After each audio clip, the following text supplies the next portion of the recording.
Our virtual worship celebration on this first Sunday of July, year of our Lord 2020. Let us pray. Gracious and kind God, we praise your name and give you glory.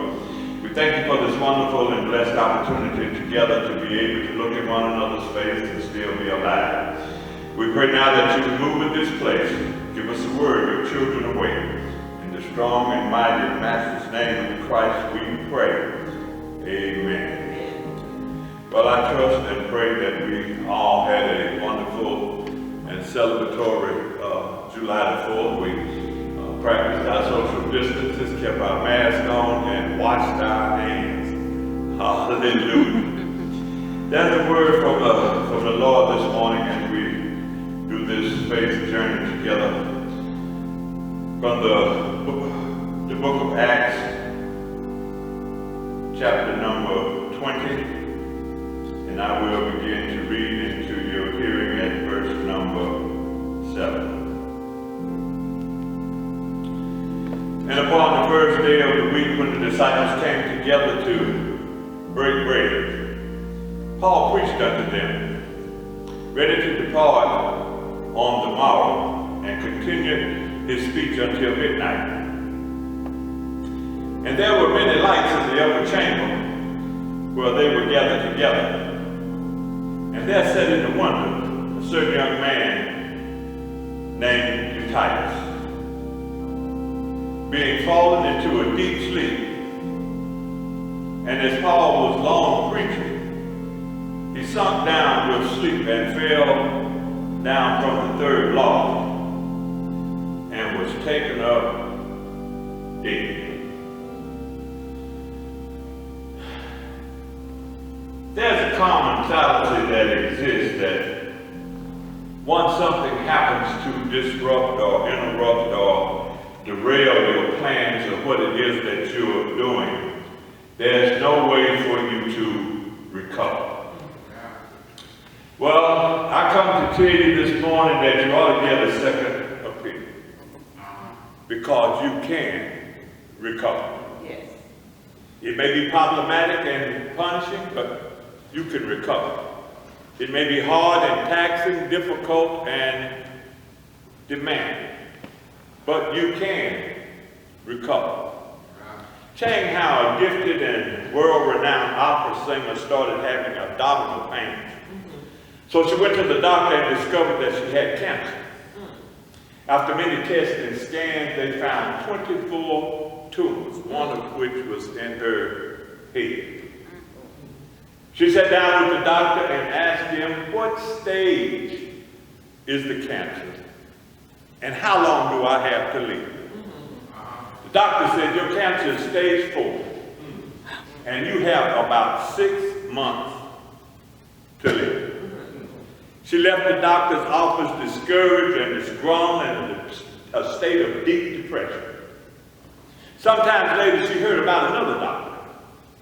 And using chemotherapy and gamma ray surgery knife, he was able to cut out all 24 tumors.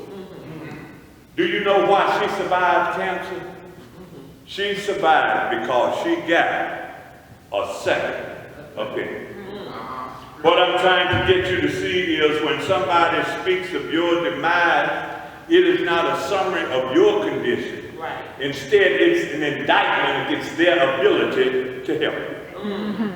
When the doctor told Chang Hao that there was nothing else he could do, what he actually said was, when I look at your situation and the lack of knowledge that I have about what it is that I'm looking at, you're not going to make it. But I come to tell you that you need to check with somebody else. Because with somebody with more experience and somebody with more knowledge, because there is another doctor, and his name is Jesus. And Dr. Jesus has all power. Yes. In our text, Paul is traveling through Macedonia and Greece, and he stops in Tarsus. And the Bible says that it was Sunday and that they had gathered to celebrate the Master's Supper. It reads like this in the King James Version, upon the first day of the week. Yes. Now I need to stop right there. The first day of the week differs from the Jewish Sabbath, which is actually Saturday on the calendar. But for those of us who are converts to Christianity, and those converts of that time, after the crucifixion and Jesus had laid in the grave for 3 days, and on that Sunday morning, the first day of the week, he got up, we called it Easter. Since that first Easter Sunday morning, the church has worshiped on Sunday, the first day of the week. Yes. Now, what does this worshiping and celebrating mean for us as a modern day church, as the modern day Christian?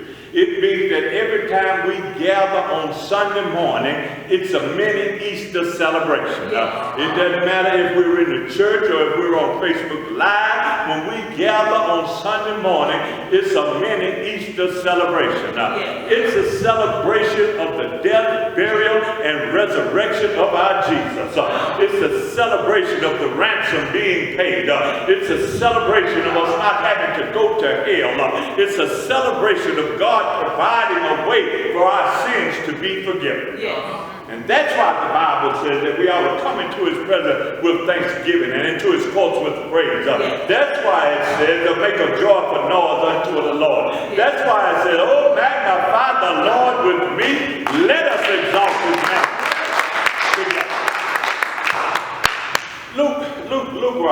Luke writes, when the disciples came together to break bread. Now, this breaking of bread is more than just eating. Yes. Before COVID-19, the church had a lot of meetings. And at most of them, there was a lot of eating. Yes. But in our text, Luke is talking about more than fried chicken and macaroni and cheese. He's talking about the death, burial, and resurrection of the Christ. He's talking about the fellowship of the saints. He's talking about like-minded people coming together for a common goal and a common love and a common purpose. Then it talks about there being light in the house, or lamps in the house. These lamps speak to more than just emotionalism. It speaks to the fact that this congregation was enlightened. Don't misunderstand this piece about being enlightened, because you can be enlightened and still be on fire for Jesus. You can be enlightened and still clap your hands and say amen and hallelujah and acknowledge the goodness of God in the land of the living. In our text, we have an enlightened church who emphasizes the death, burial, and resurrection of the Christ. And the Apostle Paul is doing the preaching. Preaching. Y'all know about preaching, don't you? Yeah. That foolishness that brings souls under conviction. Preaching, that thing that leads to salvation. Preaching, that proclamation that opens blinded eyes and announces that which was dead is now alive. My brothers and sisters, this is a church that has taken ministry to a higher level. I know that I'm right about it because it says that they were on the 3rd floor and Paul was preaching. So we have this high level ministry with enlightened folk, and there's a young man named Eutychus and sitting in a 3rd floor window. Stay with me now. Eutychus is in this high level ministry made up of enlightened congregants. Listen to Paul preach, and he falls asleep and falls out of the 3rd story window. Listen. This text is really loaded. The name Eutychus means fortune. This text is tailored to teach us that even the fortunate can fall. Yes. He's fortunate enough to be in a high-level ministry. He's fortunate enough to be in a ministry that understands the significance of the death, burial, and resurrection of the Christ. He's fortunate enough to be in a ministry that has a preacher that can preach. But yet, he falls out the window, and now he's down in the streets. And the reason why is because even the fortunate can fall. He's down, but he ain't always been down. Because he's down, he's now not exposed to what he used to be exposed to. Now, what's amazing about this text is Titus is not down because he was pushed down. I'm preaching to somebody this morning who's down, but it's not your fault that you're down. Somebody pushed you down. Society never did right by you and pushed you down. You were abused and it pushed you down. More work for less pay and it pushed you down. Not having access to adequate health care and it pushed you down. Marginalized and profiled and it pushed you down. But I come to tell you that just because somebody pushed you down doesn't mean that you have to stay down.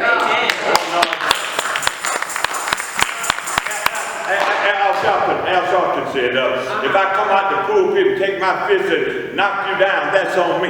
Right. But if I come back next week and you're still down, that's on you. Y'all ain't right. This man was in the right place. He was in a high-level ministry. He was in the right place to worship. He was where the word of God was being preached, but he failed anyway. I wish y'all could hear me, because I'm preaching to somebody who's on the verge of falling right now. You're in the right place, but you're in the wrong position. Bless his name, bless his name, bless his name, bless his name. Look at where this young man has positioned himself. He didn't position himself in the middle of what was going on. He was over on the window seat. Look at him. He's living life on the edge. He's on the outer boundaries. He's on the periphery of what's going on. He's got one foot in the church and one foot in the world. I don't know who I'm preaching to, but whoever you are, you can't love two masters, because sooner or later you're going to fall. The young man in our text,